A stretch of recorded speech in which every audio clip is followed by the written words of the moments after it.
Please please আসেন ভাই, আসেন ভাই।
আমরা শুরু করি ভাই। আর টান দিলে পড়ে যাবে পড়ে যাবে পড়ে যাবে।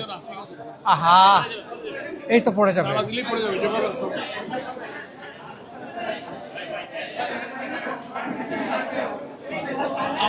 আমরা একটু নীরব থাকি। আসসালামু আলাইকুম ওয়া রাহমাতুল্লাহি ওয়া বারাকাতুহু। আমরা আল্লাহর কাছে শুকরিয়া আদায় করছি যে আমাদের সম্মানিত আমিরে জামাত কয়েকটি দেশ সফর শেষে যথাসময়ে দেশে ফিরেছেন। এখন আপনাদের উদ্দেশ্যে এবং দেশবাসীর কাছে উনি শুকরিয়া এবং শুভেচ্ছা জানাচ্ছেন। আমরা একটু নীরব থেকে শুনি। সম্মানিত আমিরে জামাত ডাক্তার শফিকুর রহমান।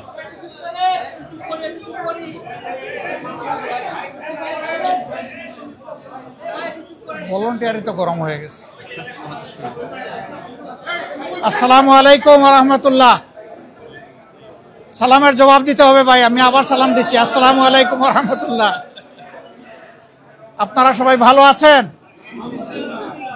সম্মানিত সাংবাদিক বন্ধুগণ, আজকে আমার সাথে এখানে বাংলাদেশ জামাত ইসলামীর 2 জন নায়েবে আমির, সেক্রেটারি জেনারেল সহ কেন্দ্রীয় নেতৃবৃন্দ রয়েছেন। আপনারা হয়তো জানেন, গত মাসের 19 তারিখ আমি উমরার উদ্দেশ্যে দেশ থেকে বের হয়েছিলাম। 3 দিনে উমরা সম্পন্ন করার পরে 22 তারিখ সকাল 9টায় আমেরিকার JFK এয়ারপোর্টে আল্লাহর মেহেরবানিতে আমি পৌঁছি এবং সেখানে 8 দিন আমি বিভিন্ন স্তরে সরকারি বেসরকারি গুরুত্বপূর্ণ সংস্থা এবং ব্যক্তিদের সাথে বৈঠকে মিলিত হই। তার পাশাপাশি বিপুল সংখ্যক বাংলাদেশি যুক্তরাষ্ট্রে যারা বসবাস করেন, অল্প সময়ের মধ্যে 4টা শহর আমার পক্ষে যাওয়া সম্ভব হয়েছিল। নিউ ইয়র্ক, বাফেলো, মিশিগান এবং সর্বশেষ ছিল ওয়াশিংটন ডিসি। আমরা বাংলাদেশি প্রবাসী যারা আছেন তাদের সাথেও সেখানে মিলিত হওয়ার সুযোগ পেয়েছি। তাদের কথাগুলোও শোনার সুযোগ হয়েছে এবং বিভিন্ন ব্যাপারে আমরাও তাদেরকে আশ্বস্ত করে এসেছি। বিশেষ করে আমরা গুরুত্বপূর্ণ 2টি কথা, 2টি মেসেজ তাদেরকে দিয়েছি। একটা মেসেজ হচ্ছে, বাংলাদেশ আমাদের সকলের দীর্ঘদিনের বঞ্চনা এবং নিষ্পেষণের পর, ফ্যাসিবাদী শাসনের পর বাংলাদেশ মুক্ত হয়েছে। মুক্তির এই সংগ্রামে দেশবাসীর সাথে প্রবাসী যারা ছিলেন তারা সমানতালে লড়াই করেছেন। তাদের অবদানও বিশেষভাবে উল্লেখযোগ্য। তাদের সেই অবদানের জন্য তাদেরকে আমরা ধন্যবাদ এবং কৃতজ্ঞতা জানিয়েছি। আর আমরা বলেছি, প্রবাসীদের সবচেয়ে বড় অধিকার ভোটের অধিকারটা ছিল না। এবার এ দাবি সবার আগে আমরাই তুলেছিলাম এবং আমরা এই দাবি ছেড়ে দেইনি। আমরা এই দাবি নিয়ে প্রধান উপদেষ্টা, নির্বাচন কমিশন সহ গুরুত্বপূর্ণ সকল জায়গায় প্রবাসীদের হয়ে কথা বলেছি। আমরা সরকার এবং নির্বাচন কমিশনকে ধন্যবাদ জানাই। এই প্রথমবারের মতো ব্যাপক ভিত্তিক বিদেশিদেরকে ভোটার তালিকায় যারা প্রবাসী আমাদের তাদেরকে সম্পৃক্ত করার তারা উদ্যোগ নিয়েছেন, কিন্তু সেখানে কিছু সমস্যা রয়ে গিয়েছে। অক্টোবরের 30 তারিখ পর্যন্ত সময় বেঁধে দেওয়া হয়েছিল। এই সময়ের ভিতরে যে সফটওয়্যার এখানে ইনস্টল করা হয়েছে এটা ফাংশন করে নাই প্রপারলি, যার কারণে আগ্রহ থাকা সত্ত্বেও, চেষ্টা থাকা সত্ত্বেও অনেকেই কিন্তু ভোটার হতে পারেননি। আমাদের দাবি থাকবে নির্বাচন কমিশনের কাছে কমপক্ষে আরও 15 দিন এই সময় বর্ধিত করা হোক, এবং যে জটিলতাগুলো রয়েছে সেগুলা সহজ করে তাদেরকে ভোটার হওয়ার সুযোগ তৈরি করে দেওয়া হোক। আরও কিছু সমস্যা আছে, কিছু শর্ত জুড়ে দেওয়া হয়েছে। আমরা বলবো একজন নাগরিকের প্রমাণের জন্য তার আইডি কার্ড, ন্যাশনাল আইডি যথেষ্ট। তার পাশাপাশি যদি তার একটা পাসপোর্ট থাকে, ভ্যালিড পাসপোর্ট, তাহলে আর কিছুরই প্রয়োজন হয় না। সেখানে কোথায় কারেন্টের বিলকে দিল, পানির বিলকে দিল কি দিল না, হোল্ডিং ট্যাক্স দিল না, অনেকের 10-20 বছর ধরে দেশের বাইরে আছে, তারা এগুলো ব্যবহারও করে না, বিলও দেয় না, বিল দেওয়ার প্রয়োজনও হয় না, সেগুলো শর্ত জুড়ে দেওয়া হয়েছে। আমরা এগুলাকে সহজ করার জন্য আহ্বান জানাবো। এর পাশাপাশি আরেকটা মেসেজ আমরা তাদেরকে দিয়েছি, তাদের দায়িত্ব শুধু দেশকে দেওয়া নয়, দেশের দায়িত্ব তাদেরকে সম্মান দেওয়া, এবং মিলেমিশে দেশে প্রবাসে নিবাসে যারা আছেন আমরা সবাই মিলে সবগুলো হাত একত্রিত করে সবগুলা মেধাকে এক কেন্দ্রে এনে আমরা আমাদের দেশকে নিয়ে ইনশাআল্লাহ আগামীতে সামনে আগাতে চাই। এই জন্য আমরা বলেছি জাতীয় সংসদ সহ সরকার পরিচালনা এবং দেশ গঠনের সর্বক্ষেত্রে প্রপোর্শনেট হারেই প্রবাসীরা ইনশাআল্লাহ তারা সেখানে অংশগ্রহণ করবেন, তাদের সেই জায়গাটা নিশ্চিত করা হবে ইনশাআল্লাহ। এটা হয়তো সময় লাগবে, এটা আজকেই বললে আজকেই হবে না, কিন্তু এটি আমাদের স্বপ্ন। স্বপ্ন বুনলে একদিন আল্লাহ তাআলা বাস্তবায়ন করবেন ইনশাআল্লাহ। আমরা সেই স্বপ্নের দিকে আগাবো আল্লাহ চাই। সম্মানিত সাংবাদিক বন্ধুগণ, এরপরে সর্বশেষ আমি তুরস্কে এসেছিলাম, যুক্তরাজ্য এবং তুরস্ক। সেই তুরস্ক থেকে আজকে এখানে আসলাম। সেখানেও সরকারি বেসরকারি বিভিন্ন পর্যায়ে আমার অত্যন্ত গুরুত্বপূর্ণ মিটিং হয়েছে। আর বাংলাদেশি ডায়াসপোরা আছে যারা, তাদের সাথেও আমার বসা হয়েছে, তাদের কথাও শোনার সুযোগ হয়েছে। আমি আসলে নিজের কোনো প্রয়োজনে দেশ থেকে বের হইনি, আমি বের হয়েছিলাম দেশ এবং জনগণের প্রয়োজনে। যেখানে গিয়েছি জনগণের স্বার্থকে, দেশের স্বার্থকে সামনে রেখেই কথা বলার চেষ্টা করেছি, এবং যেখানে গিয়েছি একটা কথা বলার চেষ্টা করেছি যে দুনিয়ার সকলের সাথেই আমরা সম্মানজনক সম্পর্ক চাই। এই সম্পর্কটা হবে মিউচুয়াল রেসপেক্ট এবং ইকুইটির ভিত্তিতে।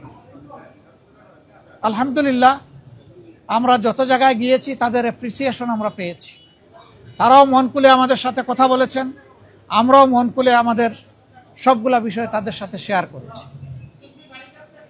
আল্লাহ তাআলার কাছে দোয়া করি এই সফরে যে সমস্ত পদক্ষেপ নেওয়া হয়েছে অথবা আলাপ আলোচনা হয়েছে সেগুলা যেন দেশ এবং জাতির কল্যাণে নিয়োজিত হয়। কোনো ব্যক্তি নয়, গোষ্ঠী নয়, দল নয়, দেশ এবং জাতির জন্য উপকার হয়। আপনারা এত সকালে এখানে কষ্ট করে এসেছেন, আমি সবাইকে ধন্যবাদ জানাবার আগে আরেকবার আপনাদের আন্তরিক সহযোগিতা কামনা করব।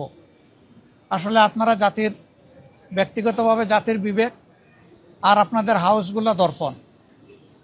আমরা সমাজের এই দর্পণ এবং জাতির বিবেকের কাছে দেশ গড়ার অভিযাত্রায় জামাতে ইসলামী যে সমস্ত কর্মসূচি ঘোষণা করছে যা দেশ এবং জাতির কল্যাণে, আমরা এই সবগুলোতে আপনাদেরকেও আমাদের সাথে চাই। কারণ আপনারা এই সমাজ থেকে বিচ্ছিন্ন নন, আপনারা শুধু সাংবাদিক নন, আপনারা এই দেশের নাগরিকও বটে।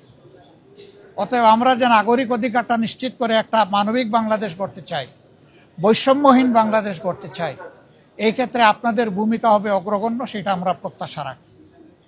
কারণ সাংবাদিকরা যখন জাতির কল্যাণের সিদ্ধান্ত নেন, জাতি তখন কল্যাণের পথ খুঁজে পায়। আল্লাহ রাব্বুল আলামিন আপনাদেরকে জাতির কল্যাণে কবুল করুন। সবাইকে আরেকবার ধন্যবাদ। আসসালামু আলাইকুম ওয়া রাহমাতুল্লাহ। আপনি নতুন করে আমির নির্বাচিত হয়েছেন, আপনার অনুভূতি জানতে চাই। আর গতকালকে বিএনপি তাদের দলীয় মনোনয়ন ঘোষণা করেছে বিভিন্ন সংগঠনে, আপনারা কবে করতে যাচ্ছেন এই দুইটা যদি একটু বলেন। আলহামদুলিল্লাহ, প্রথম প্রশ্ন হলো আমি আমির নির্বাচিত হয়েছি না, আমি আমির নির্বাচিত হইনি। আমার সহকর্মীরা আমার উপর একটা দায়িত্বের ভার অর্পণ করেছে। এ দায়িত্বটা বড় ভারী। আপনারা দোয়া করবেন দেশ এবং দিনের জন্য, এই দায়িত্ব পালনে আল্লাহ যেন আমাকে সাহায্য করেন। আর পাশাপাশি আমি আপনাদেরও সহযোগিতা চাই। বিএনপি তারাও চূড়ান্ত তালিকা প্রকাশ করেনি। আমি দেখেছি 237টা আসনে তারা তালিকা প্রকাশ করেছেন, আবার প্রশ্ন উত্তরে বলেছেন এটি চূড়ান্ত নয়, এর মধ্যেও পরিবর্তন আসতে পারে। আমরা কিন্তু 1 বছর আগেই প্রায় এই তালিকা বিভিন্নভাবে আঞ্চলিকভাবে আমরা এটা জানিয়ে দিয়েছি। চূড়ান্ত তালিকাটা সময় মতো আমরা ইনশাল্লাহ কেন্দ্রের পক্ষ থেকে ঘোষণা করব। তবে যেহেতু আমরা একা ইলেকশন করব না, আরও অনেককে আমরা ধারণ করব, দেশ এবং জাতির স্বার্থে সব দিক বিবেচনা করেই চূড়ান্তভাবে যথাসময় ইনশাল্লাহ আমরা প্রার্থী ঘোষণা করব।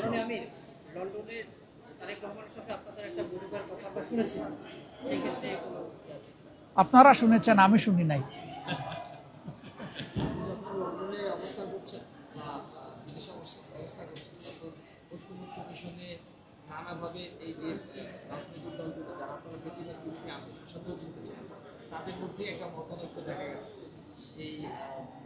আমি বুঝতে পেরেছি যে এই মতানৈক্য কেন।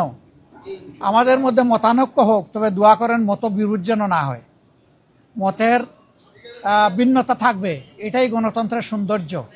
সব দল তো এক দল নয়, সবগুলা দল ভিন্ন ভিন্ন, তাদের দৃষ্টিভঙ্গিতেও কিছু পার্থক্য থাকবে, এটাই স্বাভাবিক। আমরা সকলের মতকে শ্রদ্ধার সাথে দেখি। তবে আমরা নিজেরা যে মতটা প্রকাশ করি, আমরা চেষ্টা করি চিন্তা ভাবনা করে জাতির স্বার্থেই সেই মতগুলা প্রকাশ করার। অতএব মতানৈক্য এটা ডেমোক্রেসির সৌন্দর্য। এটার জন্য এখানে বিরোধ লেগে গেছে অথবা অনেককে একেবারে দেশ অস্থির হয়ে গেছে, আমরা এটুকু চিন্তা করতে রাজি নই।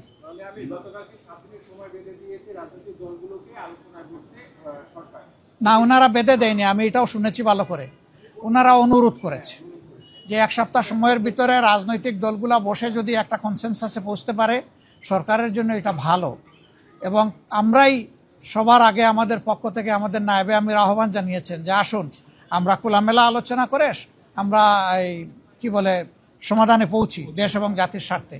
আমরা আশা করি অন্যরা আমাদের এই আহ্বানকে সাড়া দেবেন ইনশাল্লাহ। গণভোটের ব্যাপারে তো আমরা আমাদের দৃষ্টিভঙ্গি অলরেডি আমরা দিয়ে দিয়েছি। ফেব্রুয়ারিতে নির্বাচন আমরা দেশবাসী সবাই দেখতে চাই ইনশাল্লাহ। শুধু আমরা না, সবাইকে নিয়ে আমরা দেখতে চাই। Thank you so much.